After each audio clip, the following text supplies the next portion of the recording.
What's going on, everyone? This is your boy Raymond Roots from The Blueprint, and today we're going to be doing another episode of Hollywood Breakdowns. We're going to be taking a look at the Netflix originals called When They See Us, and in this episode we're going to be taking a look at it from 3 different angles. We're going to look at the color grading, how that highlights and emphasizes the story. We're going to be taking a look at composition, and of course we're going to be taking a look at your T-stop or F-stop.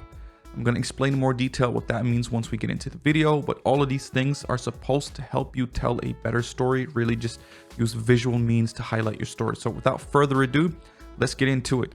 Oh, right, before we get started, there's going to be a lot of spoilers. So if you haven't watched this show and you don't want any spoilers, click away.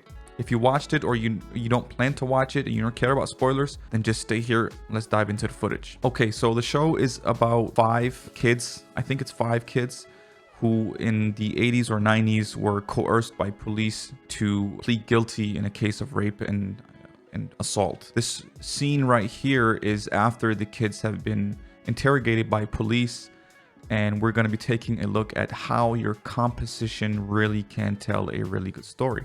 So I want to show you this shot right here. This guy, I think the character's name is Kevin.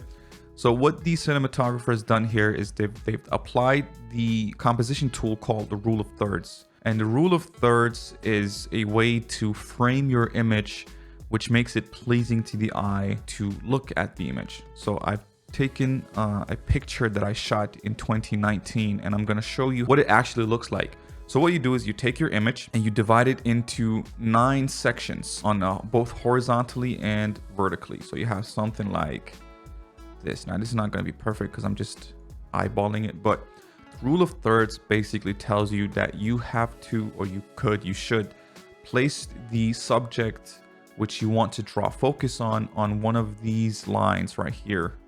So it could be here, it could be here, here, or here, but the point is here you want to place them on the third of the image.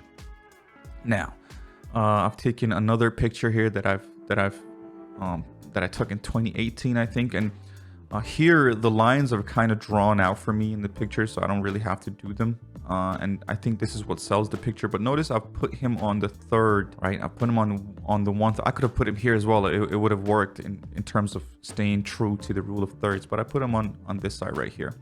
And again, here's another example of that. Place the subject that you want your eyes drawn to on the third. So what you might have noticed in the pictures that I've shown is that when I'm doing these rule of thirds shots, the subject usually has a lot of space. They usually have all this space right here.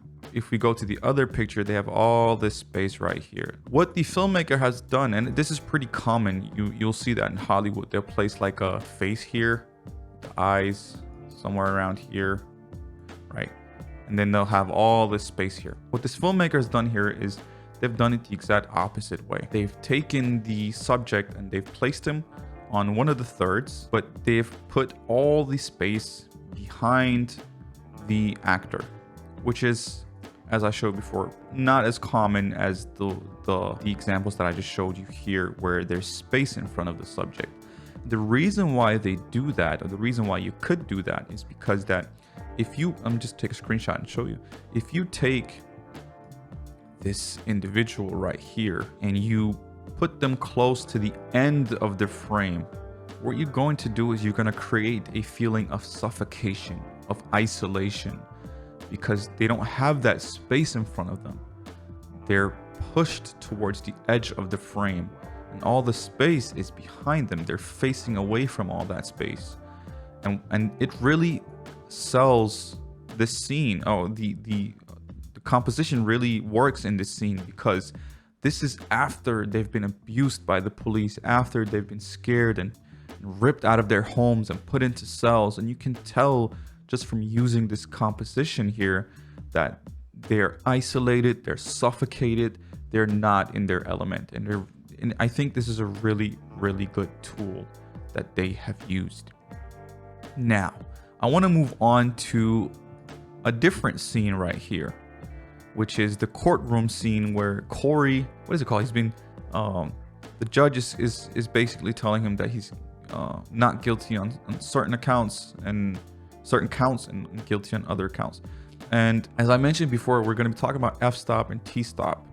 And what an f-stop / t-stop is the amount of light that comes into your lens. So it's the amount that the blades within the lens opens up. So the lower the t-stop number is, the more light comes in. And the higher it is, the less light comes in. And there are trade-offs to both. So the lower your t-stop is, or your f-stop if you're using photo lenses, the lower it is, the sharper your image is going to be, but it's not going to blur the background a lot. And the lower that number is, it's going to blur the background out, but it's going to be less sharp. So as a filmmaker or a photographer, you want to find the balance in between a low and a high t-stop or f-stop in order to tell your story. And I'm going to show here just how you can use an f-stop or t-stop to tell a really good story. So in this scene right here, Corey is the judge or jury or whatever is basically calling out all the counts that he's been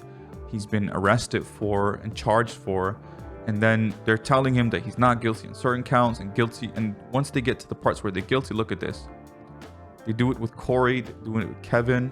Let me see if I can find Corey right here. You can see that the background is really blurred out. That's not an accident. That's definitely done on purpose. Now I've taken a look at this shot right here by the guy who plays Kevin, and I've thought about what the impact of blurring out the people in the back and barely showing them does for this shot. And what I think it does is that it again sells the story of isolation.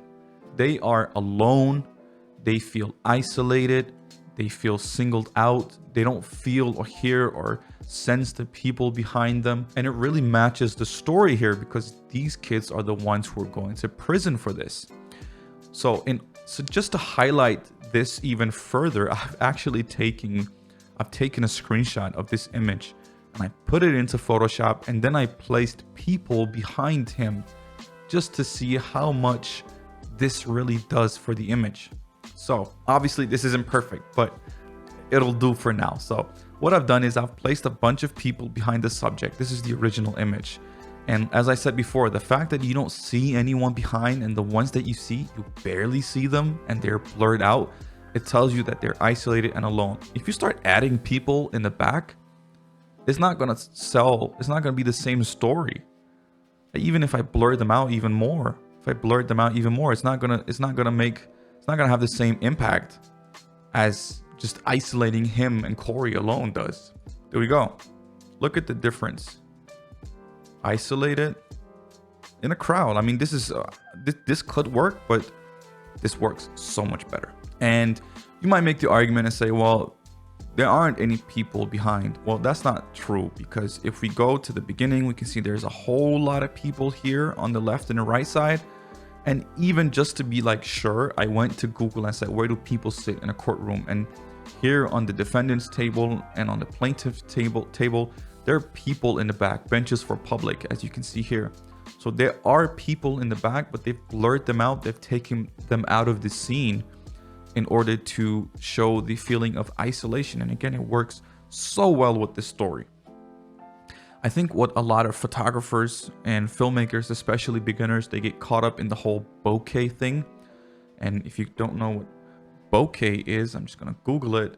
It's this blurring out the background. People get caught up in this blurring. And you know what? It's cool.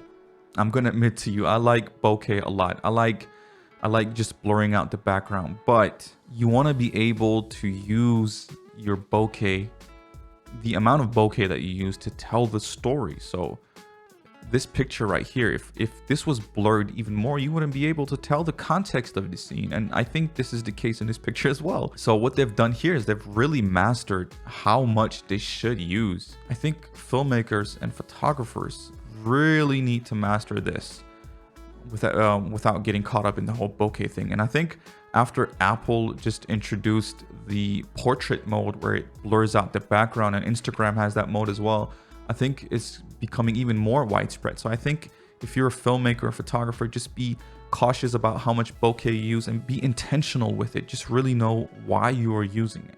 All right, so the last thing I want to look at is the color grade. And there's a scene right here with this corrupt correctional officer. I think that's what they're called, like a guard, prison guard. And he's basically he's corrupt, so he's letting other prisoners beat Corey up. You can see right here, he's standing right there, and he's a newbie in jail, and these guys have been there for a while, and they want to assert themselves, so they abuse him. So what I did here, I took a screenshot of this picture, again, went into DaVinci Resolve. I'm just gonna pull up the scopes. First, we're gonna just take a look at full screen. This is what the color grade looks like. And once you color correct it, this is more probably what it looked like more before they graded it. And we're just gonna on and off so you can tell the difference. I love this look, this green cyan look. If we take a look at the scopes, you can really tell what colors they've pushed. They've really taken the reds back. You can see here the reds are not as high up as the greens and the blue, the greens and the blues, and they've pushed up the greens and the blues. So what happens when you mix green and blue? You get cyan. So what I really want to do is I want to look at the symbolism behind the color choices that they've made. And I went on to Google, I went to colorpsychologymeaning.com, and I looked up cyan. This is really interesting given the context of the scene. It says, from a psychology and personality point of view, wearing turquoise or cyan may suggest an inward thinking person or highly intuitive person that doesn't spend a great deal of time living in the current moment. Now, imagine you're wrongly convicted or you coerced into pleading guilty to something you didn't do. You're not gonna sit there and enjoy the moment. You're not gonna live in the current moment. No, you're gonna have your thoughts are gonna be everywhere. You're gonna be regretting things you said. You wish you did things different. That's very interesting. What's also interesting is if you go even further, it says they're more interested in doing their own thing and self-expression rather than trying to fit in with or follow the crowd. They don't spend a great deal of time living in the current moment, and they're more interested in doing their own thing and self-expression rather than trying to fit in or follow the crowd. And the context of this scene, it just makes so much sense. He's fresh into prison. It's like he's just got tossed into prison, and he doesn't want to fit in. He doesn't want to be a prisoner. He's innocent. He just wants to be a kid. He doesn't want to follow the crowd and be tough, because that's not who he is. He's an innocent kid in his early teens who's being wrongly convicted, who's being framed for something he didn't do. So it makes perfect sense, the color choice that they've chosen for this scene right here. Again, I just want to show you what it looks like before. You can really see the white walls or the beige walls. They're really like added greens and blues into that, and it really sells the effect. It does, like this, the color symbolism really makes sense when you think about it, and it just makes you appreciate cinematographers and colorists and directors and filmmakers even more, because there's an intention behind everything that they do.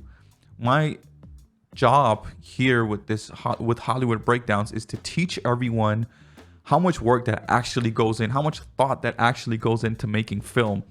And you can really see just 3 simple examples, and you can really tell how much thought that goes into it. So I think we should name the cinematographer. We should really, like, what his name is, Bradford Young.